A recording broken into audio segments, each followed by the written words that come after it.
What's going on, everybody? Welcome in to the Daily Dime. Coming off a nice night. Got the 3-pick hit at long last. So off the schneid here in the NBA streets. How was your night, Zach? Not great. Daniel Gafford loses time, stuck on 29 PRA there. But if you did get on the blocks or the fantasy score, which I mixed in, those came through.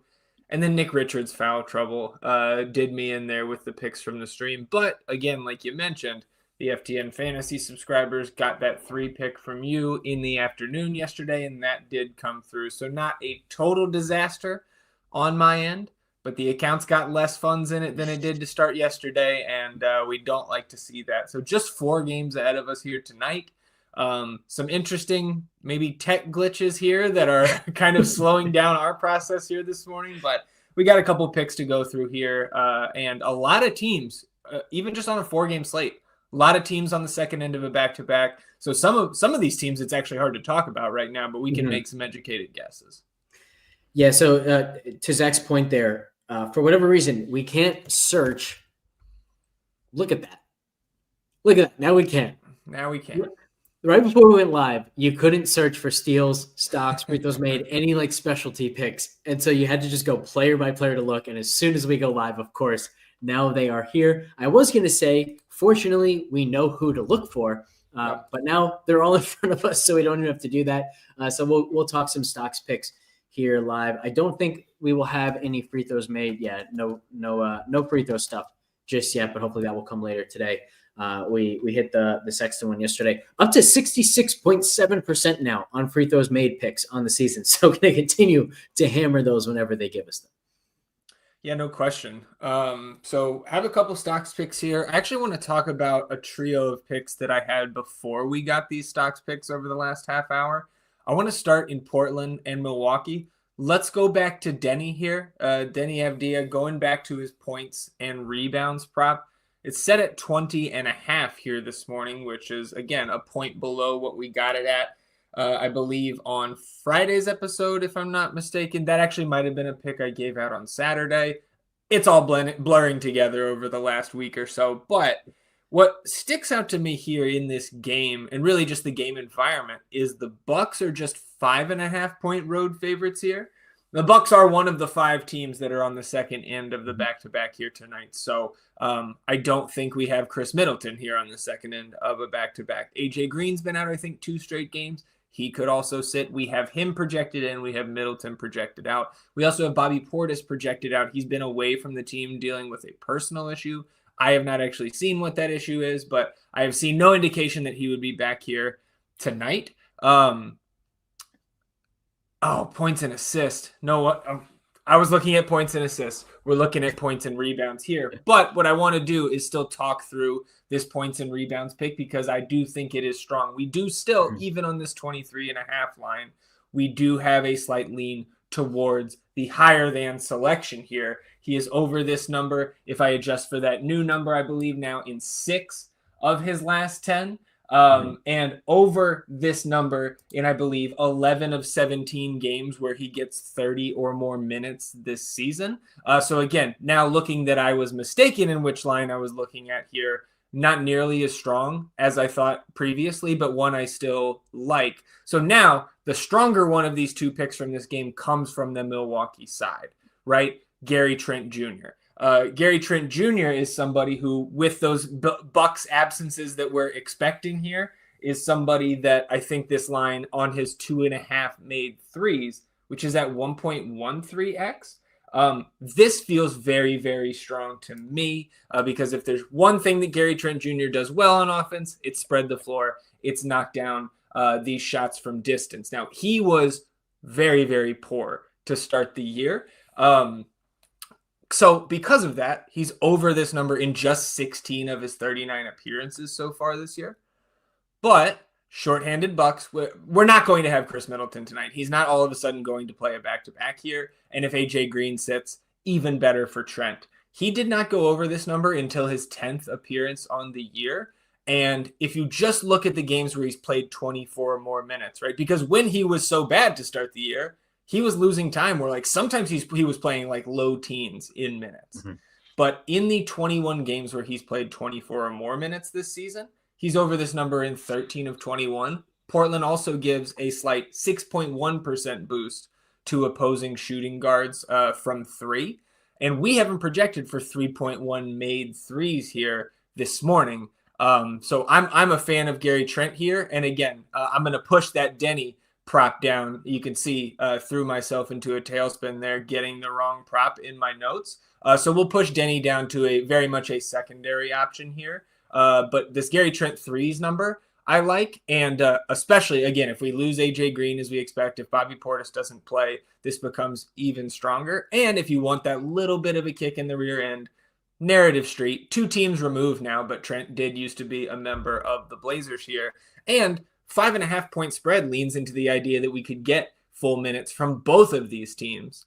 So that's what keeps me still in, keeps Denny still in play for me, is he has been so good lately, and especially when he's getting 30 plus minutes, which we should expect here again. And DeAndre Ayton is questionable on that side. So I don't think Ayton being out again, if he did sit, would hurt him, even with Klingon and Time Lord healthy. So I still want to keep that Denny prop on the screen until we can maybe push it out if we can get up to 7 picks here.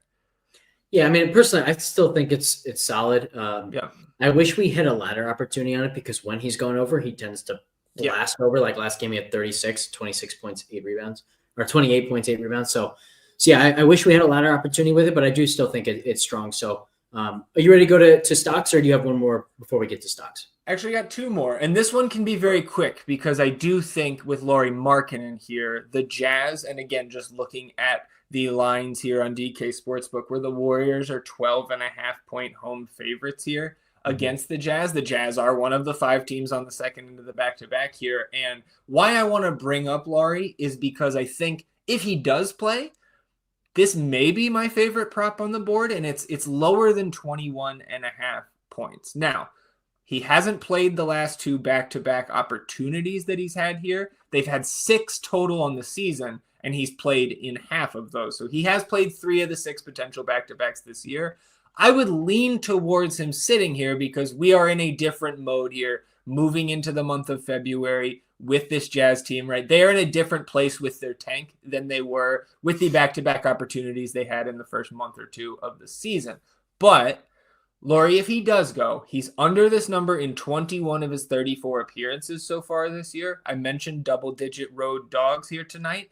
And in the 18 games that he has appeared in that Utah has lost by double digits, or rather, they have lost 18 games by double digits. Lauri has appeared in 14 of those. In those 14 games, he's under this 21.5 points number in 13 of those 14. So if he gives it a go here tonight, if all of our game log watching is pointing us towards this being a very strong, lower than 21.5 point selection, and we have him for less than 18 points in a 31-minute projection here in the model this morning, so everything is pointing to this. If he goes, and we should know in a little under 2 hours, I think that 1:30 IR, we should get this news. I really like this one if he gives it a go. Yeah, the other thing I will mention here is that if you are going to include this before we get that news, you probably want to do so in a 6-pick play so that the 6 could potentially become a 5 if he doesn't go. You don't want to go from a 3-pick to a 2-pick since the 2-pick payout is so horrendous over an underdog. Where to next? Okay, last one here before we get to the stocks, and maybe we get some free throws or fantasy points too, maybe some turnovers. Gary Payton II. Let's go to the little glove here for the first time this season. And this is, again, a prop that it's kind of new to me here this season, but the more I look into it, the more I like this. Higher than 2.5 rebounds here for Gary Payton II. We've got him projected a touch more than 3.5 here tonight in just a 14-minute projection. So that sent me looking for his rebound rates, what he's done this season. 26 games when playing 10 or more minutes. And I think that is a fair boundary to set with Gary Payton because he has a handful of games where he has played, 4, 5, 6 minutes this season with how volatile this Warriors rotation has been. How Steve Kerr is just looking like we're going to talk about Quentin fucking Post later for DFS. Like, you don't know who that is? Fair. So Gary Payton, 26 games when playing 10 or more minutes this season. He's over this number in 17 of those 26, and he's played at least 10 minutes and 56 seconds in all 6 games since he returned from injury. Again, just that is the last 6 games. He's over this number in 4 of those 6 for what it's worth. And I do think he gets out there for double-digit minutes tonight. That seems to be the role that he has settled into at this point. And so I like going to this Gary Payton rebounds prop because he does hit the glass. Like some of these games he's going over, it's like 6 boards in like 15-ish minutes. So like he can soar over this number. It's by no means my favorite prop that I found over the last week or something like that.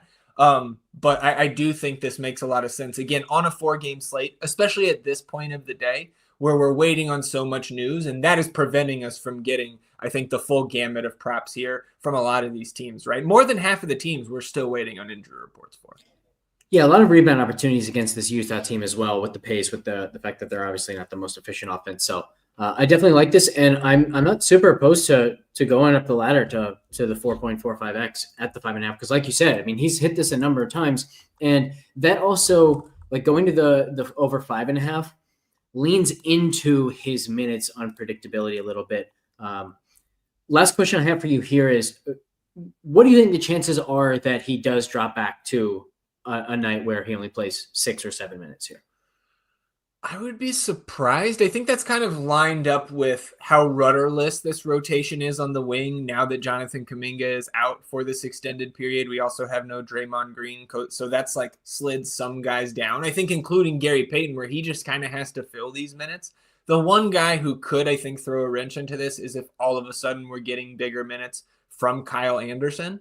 But he's been in and out of the lineup too, not just this season, but over the last like 2.5 seasons, he's been dealing with the back issues, lower body issues. And to go back to your point about taking the ladder, which, right, they only give us that 5.5 option, but 4.45x, he's done that 7 times this year. 5 times 6 boards, then a 7 and a 9 rebound outing. Here are from 9 all the way down through the 6s. Here are the minutes numbers from those 7 outings. 21.5, 18, 18.5, 17, 18.5, 12.5, and 15. So again, like he can get to this number in mid to upper teens here. And I think, again, that is in the cards in terms of a ceiling type of outcome here for Gary Payton II tonight. So I feel very good about the 2.5 rebounds. And I think, especially if we get a nice 3 pick that we really like that includes Gary Payton, you run it back again with the ladder opportunity there for 4.45x.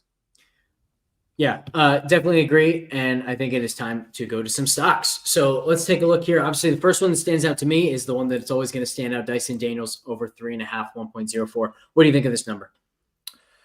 Yeah, I think we also get 2.5 steals alone. And again, like if all things being equal, we prefer to go to the stocks for all the reasons we have discussed multiple times here on the show.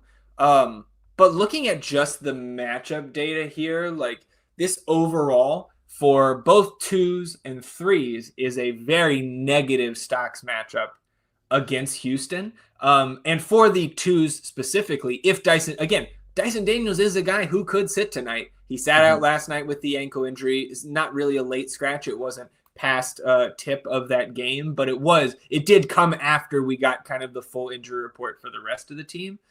It reads to me like they were just sitting everyone basically on the front end last night. So I think we get Trey back tonight. I think we get Dyson Daniels back tonight. I think we get Larry Nance Jr. back tonight. But because on 2 guards specifically, we get negative 41.6% on the blocks, but just negative 12.7% on the steals.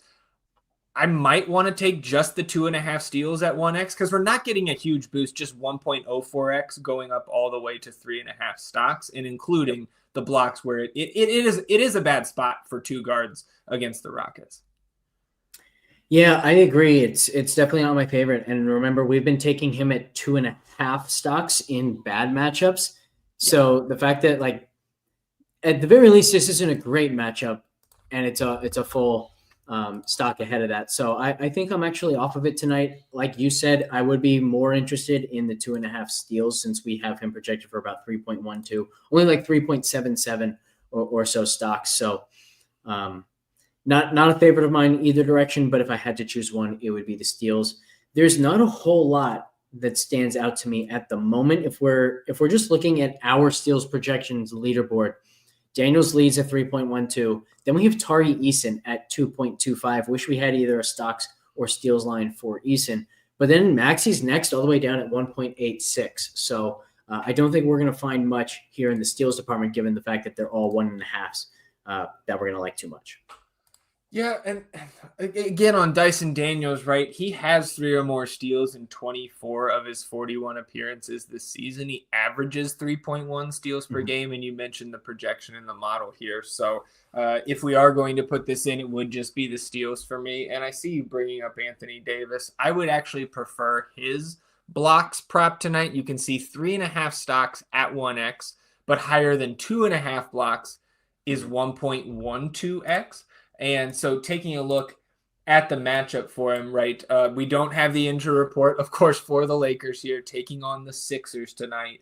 But we haven't projected for 2.9 blocks, so it is a lean towards the higher than selection there. And Philadelphia gives a boost for opposing centers of 32.3% to opposing centers for blocks. And if you just want to look at the game that these two teams played back on November 8th, Anthony Davis, I believe we had Andre Drummond active for that one. He is out here tonight with injury management. Okay. But Anthony Davis did have 4 blocks when these two teams met back in November. So again, all signs pointing towards that, especially with the 1.12x multiplier for that being a strong pick here tonight. Again, I don't think I have anything on the board today yet that I love. And this is a prop that didn't come through for us last night, but if I could take that Gafford prop again at 29.5 here tonight, I would do it over all of these props, I think. Yeah, I'm with you there. There's a chance that I'll end up on the 2.5 blocks, but it's not as strong as for example, DeJounte last night at 1.5 steals, I think was a lot better. The free throws made that we had last night was a lot better. And the James Harden turnovers was much, much better.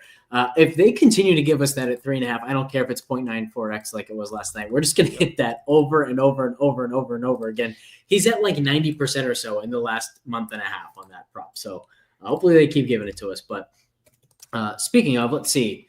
Do we have any good turnover picks tonight? 3.5 for LeBron might be solid. Let's see, what are our turnover projections like? Oh, I actually thought he'd be higher. Yeah. Let me pull up turnovers here. Because as bad as Philly is, and as embarrassing as they have been, they do force turnovers. So I would have liked that, but our projection is not nearly as high as I thought it would be. So we're actually projecting him to go under that. Let's see, who else do we have? Trae Young at 4.5. We have that projected under. This might be a decent night for some turnover unders based on these initial lines that I'm looking at. Yeah, Trae averaging 4.6 turnovers per game on the season. Houston. I'm surprised we have that projected so low. I'm guessing that Frank is kind of projecting in a decrease in pace at this time of season, because you just mentioned 4.6 turnovers per game for Trae. Yeah. Is that right? It is paced down for Atlanta here. Yeah. Houston boosts turnover rate by 48% for opposing point guards. They've been really, really good in this department. So I don't hate it, but I wish it was better than 0.92x. That's for sure. I will say, thinking we can look through the rest of these.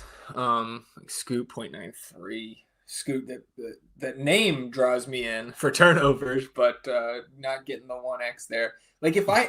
I feel pretty good about a 3 pick of the Trent threes, Dyson Daniels steals, and Gary Payton rebounds.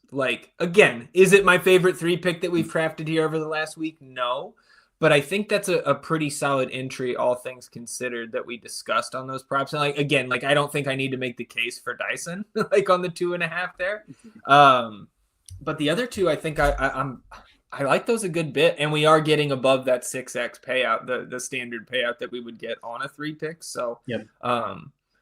just so and again, like if you don't love this, you don't have to fire it, or you can go a half unit, what have you. But if we want to have something for today's stream as like an official entry, that would be my vote.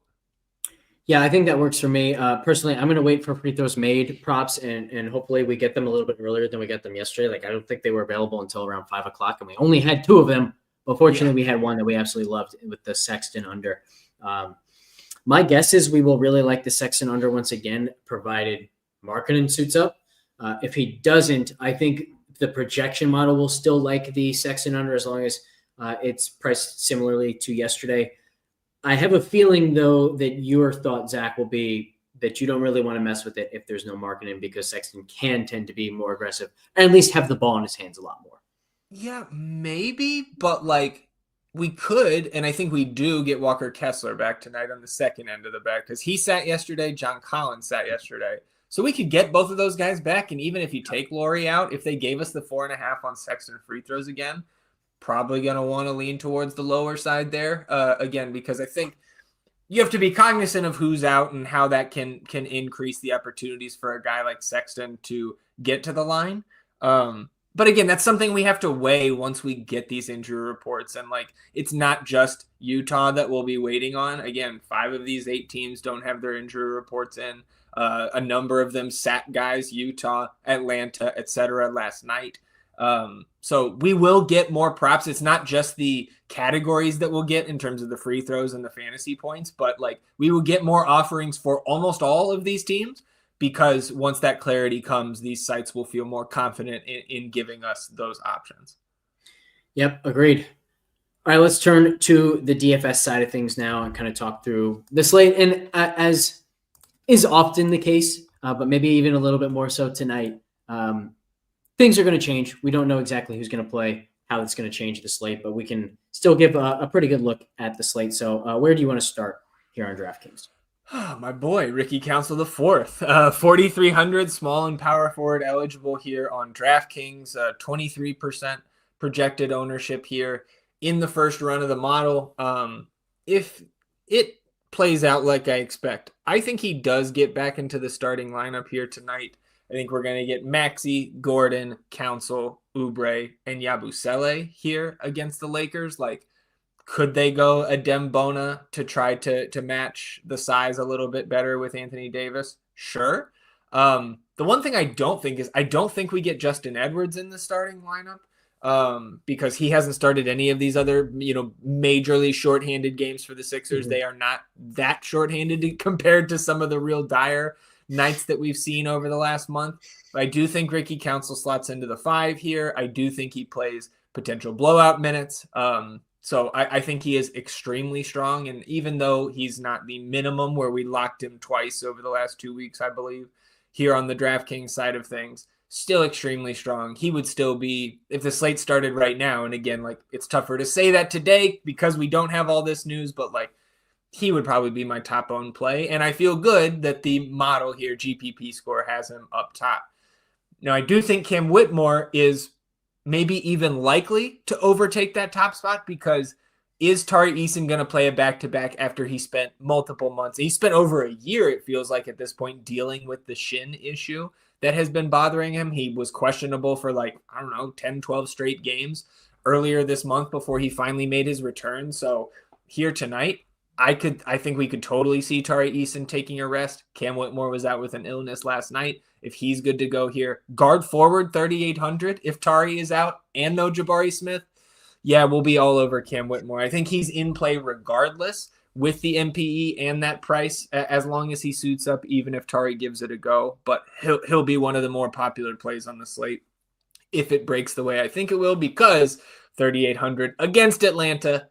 Yeah, we're going to want some of that. But Houston in general, man, looks fantastic because we know how tight that rotation is. Like, they're going to plug any holes that they may have. If Eason sits, right, Cam Whitmore will get more work. You'll see more Jayshawn Tate. Maybe Aaron Holiday picks up a couple extra minutes. But mostly it's going to also just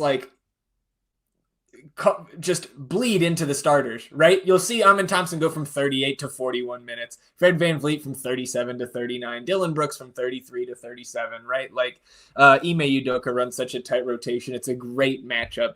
against the Hawks here. So I think we got to love the Rockets as 6-point road favorites. Does Dylan Brooks make 10 threes again? No. How about in his entire career, does Dylan Brooks make 10 threes again? Last night was it. I'm still saying no. Pretty convincing, yeah. But, not what I expected to see, for sure. But yeah, I like the call of just kind of being heavy on that game as a whole. Would you have any Atlanta guys like on the top of your list as a bring back to all those Houston plays? I mean, it's really tough without knowing the status of those guys who sat last night. If we got another shorthanded night, even if I think he's up to 4,600 now, like I would be going right back to Keaton Wallace. We talked about him yesterday, came through, didn't have that massive ceiling game like we saw last time out, but still was a guy that you wanted at that price. I see Javier in here in the chat saying, into the 4, not the 5. 5 is Yabu. I don't know what you're talking about, Javier. I said Yabu starting at the 5. But all right, you can clarify that for me if you like. I think you can get to some Portland guys here tonight, like 5.5 point spread at home here. Again, they are underdogs to the Bucks, but Anthony Simons at 6,100. Sign me up for some of that, like especially on a team where like Scoot is still way overpriced here at 6,900. Denny can be tough to get to even on a 4-game slate at 7,200. I think he should be in your MME pool, but like Simons at 6,100 made it into my placeholder. I think you can take shots on Jeremy Grant, Tumani Kamara, both at 5,600. Even Shaden Sharp on this 4-game slate, 5,300, guard forward eligible, now in this bench role. I think he is a passable piece or a passable guy to leave in your player pool here tonight with this game, with a single-digit spread there in Portland. Q-tag DeAndre Ayton, so both Donovan Clingan or Robert Williams could come into play or will come into play if DeAndre Ayton is ultimately ruled out. Speaking of Simons, under 2.5 free throws made for Simons has been one of our favorites on the free throws made side. And we do him projected for just 1.72 again tonight. So that's one to keep an eye out for once those are up. Yeah. So Javier saying he thought he heard me say Council will slot into the 5. Maybe. Was not my intention if I did misspeak that way. Giannis is my favorite spend up. That's not a hot take here. 11-7 on DraftKings. You can get to Anthony Davis or LeBron against the Sixers. You can get to Tyrese Maxey, right? Those other spend up guys. If Trey gives it a go, 9,500 against Houston. No Jalen Johnson. Be my guest. But I think it is worth on this 4-game slate to get to Giannis there. You can slot him in at power forward. There are other center options, right? If you want to have, maybe we get that news before a lock, but if you want to have flexibility to get to a Clingan, right, at center only, I think Onyeka Okongwu, even at his elevated price, he looks attractive as well as a center only option. So Giannis does come in. And really scalding take here by me that the highest price player on the slate is my favorite spend up. And look, we're getting some news here. Right at noon Central Time. LeBron probable. Anthony Davis probable. Trae Young is questionable. So that is not cleared up right away here by this initial injury report. And it looks like I'm hoping that we get a follow-up here. Rui Hachimura probable here tonight, which is expected, but Gabe Vincent ruled out. So that's going to bump minutes up for guys like Dalton Connect, right? Max Christie will be a little bit more solid now. Maybe a few of those minutes trickle towards Dorian Finney-Smith to get into the upper 20s. Maybe you get Shake Milton minutes here now. Of course, we'll have all of those updated now. So we do get Trae Young questionable, Dyson Daniels not on the injury report, Larry Nance not on the injury report. So we got 2 out of 3 guesses there. Trae still hanging in the balance. If he is out, I think we do get another Keaton Wallace start.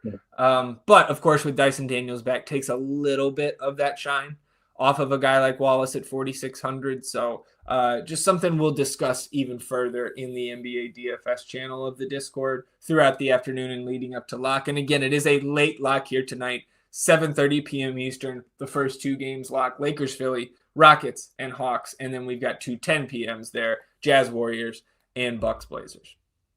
Yeah, the big thing I want to point out here about the projections today is check out these ceiling projections, and in particular, like how the ceiling projections differ from the actual projection. So notice you got a 6.2 difference in projection between Giannis and Anthony Davis, but just a 1.5 point difference in their ceiling. Usually it works the other way, right? Like the ceiling is going to be even further apart than the projection since you're just widening the range of outcomes there.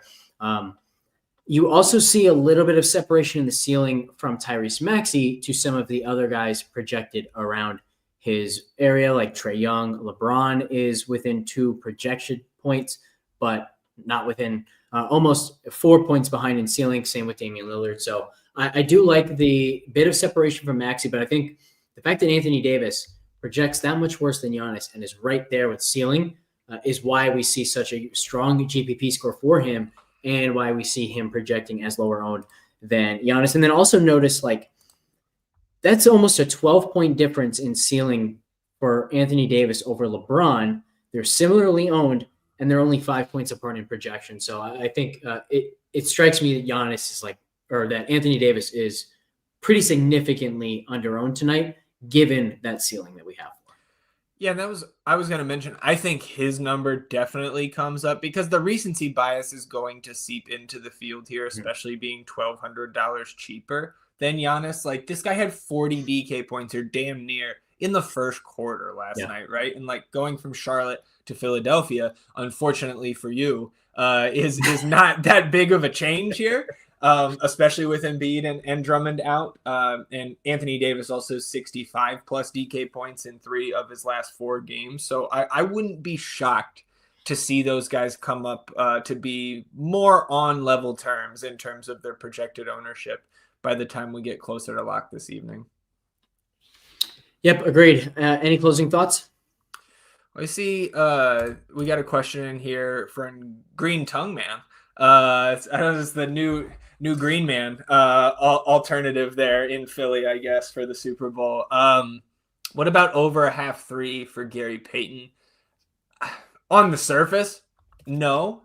We can check what we've got for the projections here, but Gary Payton is not a good shooter here. Gary Payton has made a 3 in just 9 of his 34 appearances this year. So I imagine we're getting a little bit of a multiplier boost there, but we have to take a look.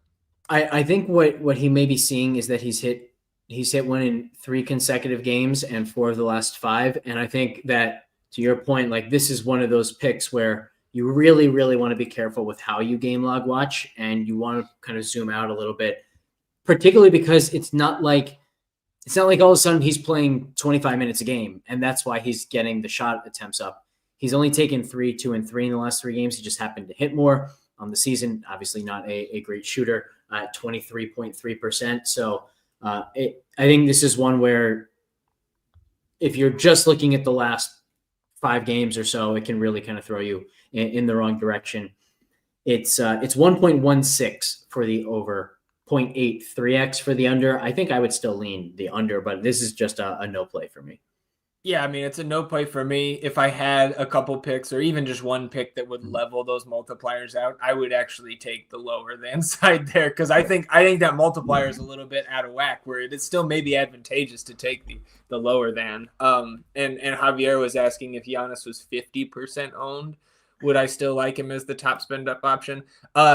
If you just altered the ownership projection to 50 for Giannis and kept Anthony Davis slightly below half that, then no, I would shift to Anthony Davis at half the ownership, but that's not how it is. Yeah, a final thing I'll mention on Gary Payton. We haven't projected for 0.43s, which probably means something like a 35% chance that he hits one. So yeah, I would agree on the under there if I had to choose. Anything else for you? I think I'm good to go here, and I'm ready to get the rest of these injury reports. Give us some free throw props. Give us some fantasy props. Oh, and then, yeah, so I teased that earlier. Quentin Post, man, like, apparently is now part of the Warriors rotation. It hasn't done much to fix their issues here, but like, if he's going to get mid-teens in minutes, and he's played 20 and 23 over his last 2 games, including that massive 20.5 board 3 assist outing against Chicago in the blowout victory. At 3,400, you got to consider him, and you can see the field is as well at 15%. I honestly need to ponder this a little bit more. I don't know if this Yeah. is going to be real going forward. If you could promise me 16 minutes, and we've got him projected for 14 here. If you could promise me 16 minutes of Quentin Post tonight, I would have interest at 3,400. But again, it's so paper thin. Like, this is a guy, even at that price, who on this 4-game slate tonight, if it reverts back to him being, the two-way guy who doesn't look like he belongs on the NBA court right now, et cetera, like, it could just tank your build. Yeah. So again, I still need to think a little bit harder on Quentin Post, but I do find it, again, it's amusing to me that it's still January and we're talking about a guy like this. Do you think it's fair to have him projected over fantasy point per minute? Now, I think part of that obviously is the matchup with Utah, but can you see him sustaining that the more and more he plays? Absolutely. I mean, again, like I mentioned yesterday when we were talking Keaton Wallace, and this is a rookie, so we have even less of a sample size at the G League level, but he's played 17 games between the tip-off tournament and the regular season, right? If you're familiar with the G League, they have a little bit of a wonky schedule there, but like, this is a guy who produces. I don't think it's a mirage in that manner from the short NBA minutes that we've seen Post play, like 30 minutes per game in his 6 regular season games so far with Santa Cruz, 22 and 12, 2 assists, 1.5 stocks, like in the 11 games in the tip-off tournament, 26 and a half minutes, 18 and 9, 2 assists, 1.5 stocks. Like, this is a very productive center here. So like, again, he is a guy tonight. We just got to figure out if he's actually going to continue to play this type of role. And yeah, hoping that the Jazz being terrible helps him a little. I think that is part of the reason why people are already talking themselves into Post here at 15%. Because this is a double-digit spread, because Post has been in the regular rotation the last couple games. Like, he's not just getting blowout minutes over the last 4. And yeah, like the more guys that sit out here on the second end of the back-to-back for the Jazz, we haven't even said, like, Jordan Clarkson could sit here, right? Because he just came back from injury. So again, we need the injury reports, but I think the more guys that Utah loses, the better it looks for a guy like Quentin Post. The other thing I'll say here is, because he's center only, the more ownership he gets, the less ownership there is available for Anthony Davis. So I almost think that whether or not you play Post might have more to do with how much you like Anthony Davis than anything else. But obviously you can't play both of them together. And then Javier also mentioning sometimes in SE, Giannis can really balloon to over 40 plus. Great point. And it's why we have single entry ownership projections for NFL, for PGA, which is a good reminder that we are now into the main part of the PGA season. So make sure you check that out as well. That's all I've got here, Zach. Yeah, man, I was just going to say I got a free ticket to the $5 PGA contest this morning. So tomorrow on Wednesday, I'm deep diving. I know we've already got content out there at FTN Fantasy. So if you're deep diving the PGA this week, you go ahead and you get into all that content. But tomorrow evening, after the NBA games all lock, I'm going to dive into what you guys have been cooking up on the PGA side of things and see what we can do with the free ticket. There you go. We also have PGA contest sims on the way. So keep an eye and your ears out for that good stuff. All right, guys. Thanks, everybody, for tuning in. We will catch you tomorrow.